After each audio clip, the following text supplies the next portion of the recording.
मी प्रमोद राजेंद्र शिंदे. आम्ही येत्या निवडणुकीत सामोरे जात आहे प्रभाग क्रमांक 23मधनं. सामोरे जात असताना आमच्या प्रभागामध्ये अनेक प्रकारच्या समस्या या ठिकाणी आम्हाला 2017 त्याच्या अगोदरपासून पण आम्हाला दिसत आलेले आहेत. म्हणजे पाणी वेळेवर न येणे, दूषित पाणी येणे, त्याच्यानंतर लाईटची व्यवस्था व्यवस्थित नाही, वारंवार लाईटीचं जाणं येणं होणे, त्याच्यानंतर ड्रेनेज लाईन वारंवार चेकअप होणे. ह्या समस्या तर पालिका त्याचं निवारण करतेच, पण त्याच्यानंतरच्याही समस्या अशा आहेत की आमच्या युवकांना खेळण्यासाठी क्रीडांगण उपलब्ध नाही आहे, म्हणजे सार्वजनिक क्रीडांगण उपलब्ध नाही आहे. त्याच्यासाठी आमचा लढा हा पालिकेशी असणार आहे की बाबा आमच्या युवा पिढीसाठी एक क्रीडांगण उपलब्ध करून द्यावं म्हणून. त्यानंतर आमच्या प्रभागामध्ये सुशिक्षित बेरोजगार लोक जास्त आहेत, म्हणजे पोरं युवक जास्त आहेत. त्यांच्यासाठी आम्हाला कोणचा उद्योग धंदे व्यवसाय यासारखे आम्हाला अनेक प्रश्न सामोरे गेलेले आहेत येत्या 8 वर्षामध्ये, नाही का.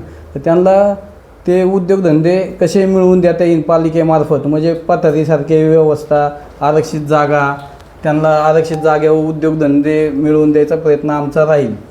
त्याच्यानंतर विरंगुळा केंद्र आहे ज्येष्ठांसाठी, तेही आमच्या प्रभागामध्ये नाही आहे.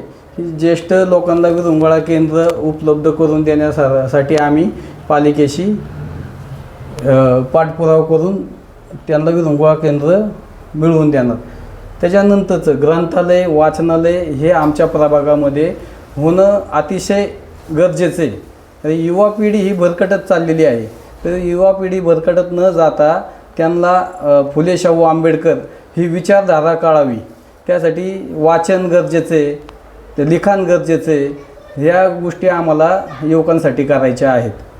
तिथनंही पुढं जाऊन मी असं सांगू शकतो की आमच्या जे पूर्व रेषामधील काही घरं आहेत आमच्या जगतापनगर भागामध्ये, तर त्या जगतापनगर भागामधील पूर आला की ते घरं पाण्याखाली जातात.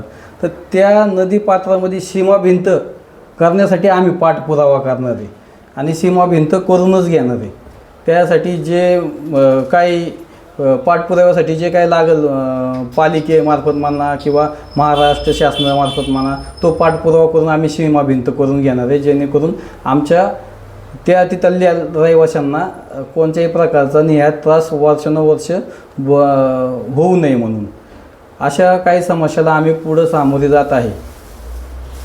काय तुमची भूमिका असणार आहे का? कुठल्या पक्षाकडून तुम्ही निवडणूक लढवणार? आता आम्ही स्थानिक नेत्यांशी आमच्या राष्ट्रवादींची चर्चा चालू आहे की आम्हाला राष्ट्रवादी काँग्रेसमधनं लढण्याची इच्छा आहे. स्थानिक नेत्यांना आम्ही तसं नाही का सांगतो आहे की बाबा आम्हाला तुम्ही पक्षातनं लढण्यासाठी हे द्यावं म्हणून, नाही का, संधी द्यावी. आणि तसंच आम्ही वरिष्ठ नेत्यांशी बोलणं चालूच आहे आमचं की बाबा आम्हाला आमच्या कामाच्या जोरावर जो जनसंपर्क आहे आमचा, आम्ही जे तळागाळातनं आजपर्यंत लोकांची कामं करत आलेलो आहे, त्या कारणामुळं आम्हाला संधी मिळावी राष्ट्रवादी काँग्रेसकडून. तो फुले शाहू आंबेडकर विचारधाराचा पक्ष असल्यामुळं आमची इच्छा आहे की त्या पक्षातनं आम्ही लढावं म्हणून. कोणती राष्ट्रवादी, शरद पवारांची की अजित पवारांची? आता दोन्ही राष्ट्रवादी एकत्र लढायचं चाललेलं आहे. म्हणजे आत्तापर्यंत तर ते बातम्या येत आहेत, पण दोन्ही राष्ट्रवादी एकत्र लढली तर शरद पवार साहेबांच्या राष्ट्रवादीमधनं पण आम्ही इच्छुक आहे किंवा अजितदादा पवार यांच्याही राष्ट्रवादीमधनं आम्ही इच्छुक आहे. जर दोघांनी तुम्हाला तिकीट नाही दिलं तर पुढची भूमिका तुमची काय असेल?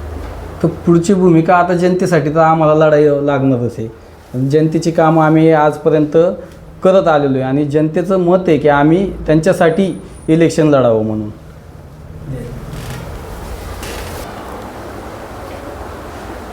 पिंपरी चिंचवड महानगरपालिकेच्या निवडणूक लागलेल्या आहेत आणि आपण एक इच्छुक उमेदवार म्हणून या प्रभागाच्या नागरिकांच्या भेटीगाठी घेत असताना कसा रिस्पॉन्स मिळतो आणि काय अडचणी नेमकं दिसून येतात?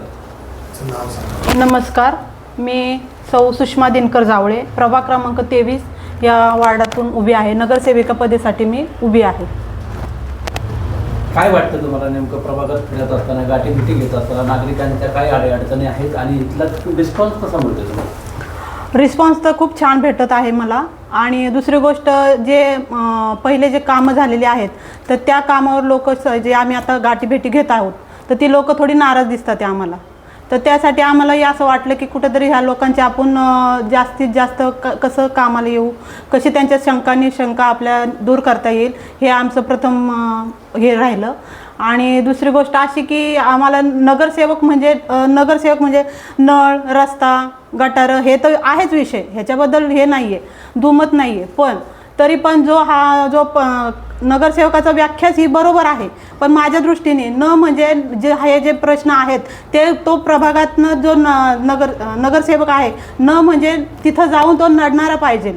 प्रभागामधल्या ज्या समस्या असेल किंवा काही कुशंका असेल त्या कुशंका त्या वार्डामध्ये नगरपालिकेमध्ये जाऊन त्या शंका नीट निवारण करणारा नगरसेवक हवा, असं आमच्या मते ही व्याख्या आहे नगरसेवकाची. आज आमच्या प्रभागामध्ये ज्या ठिकाणी थेरगाव शाळा विद्यालय, माध्यमिक विद्यालय, प्राथमिक विद्यालय, त्या ठिकाणी रस्ता म्हणजे मोठा रस्ता आहे आणि तो वाहत असताना शाळा सुटल्यानंतर बरीचशी विद्यार्थ्यांची गर्दी होती. तर त्या ठिकाणी जे काही पोलीस होमगार्ड असतील किंवा पोलीस असतील, ज्या शाळेचे सुटायची वेळ आहे म्हणजे 5 वाजता शाळा सुटती, 5-5:30ला, किंवा भरण्याचा टायमिंग 12-12:30 आहे, त्या 2 टायमाच्या वेळेस तिथं होमगार्डची नियुक्ती करावी. कारण की वाढती गुन्हेगारी, मुलींची छेडछाड, असुरक्षितता, ह्या बऱ्याच काही गोष्टी आमच्या प्रभागामध्ये होत असता म्हणजे आमच्या लक्षात येत आहेत. तर त्याच्यासाठी आम्ही त्या ठिकाणी दररोज शाळा सुटायच्या वेळेस आणि भरायच्या वेळेस तिथं होमगार्ड नियुक्ती करण्यासाठी मागणी करत आहोत प्रशासनाला, पोलीस प्रशासनाला किंवा होमगार्ड प्रशासनाला. आणि त्या ठिकाणी एक सिग्नल बसून ही वाहतुकीस नियंत्रण करावं.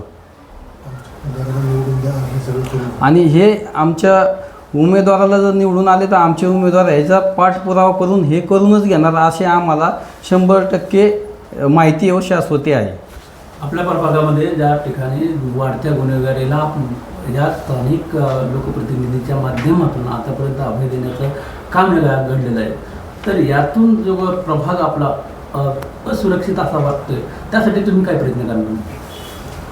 त्यासाठी आम्ही असा प्रयत्न करणार आहे की युवकांचे चांगले वर्ग घेऊ, आम्ही त्यांना समजून सांगू की बाबा तुम्ही भरकटत न जाता तुम्ही जर एक चांगला म्हणजे उद्योजक किंवा एक व्यावसायिक किंवा चांगल्या जागी नोकरी करायची असेल तर तुम्ही शिक्षण घेणं गरजेचं आहे. शिक्षण घेतलं तर आपल्याला चांगली नोकरी किंवा उद्योगधंदे करता येतील. त्यासाठी आम्ही ग्रंथालय किंवा वाचनालय याच्यासारखं मागणी करतोय प्रशासनाला की बाबा आमच्या प्रभागामध्ये ग्रंथालय नाही आहे, वाचनालय नाही आहे, तर ते कसं मिळेल ह्याच्यासाठी आम्ही शासनाकडे पाठपुरावा करणार. नाही झालं तर आम्ही आमच्या प्रभागामध्ये माझं ऑफिस आहे तिथं पण मी म्हणजे युवकांसाठी 1-2 तासाचं नाही का एक वेळ देणार ठरवून, आणि ते माझ्या ऑफिसला पण ते वाचनालय चालू शकतो असं मला वाटतं. मी माझ्या प्रभागातील सर्व मतदार बंधू आणि भगिनींना विनंती करते की तुम्ही योग्य असा हा उमेदवार निवडून द्या, हीच माझी कळकळीने आणि कळकळीची विनंती राहील. पुणे तसेच पिंपरी चिंचवड परिसरातील महत्त्वाच्या बातम्या पाहण्यासाठी आजच आमच्या डिजिटल PCMC न्यूज चॅनलला सबस्क्राईब करा आणि बेल आयकॉन प्रेस करा.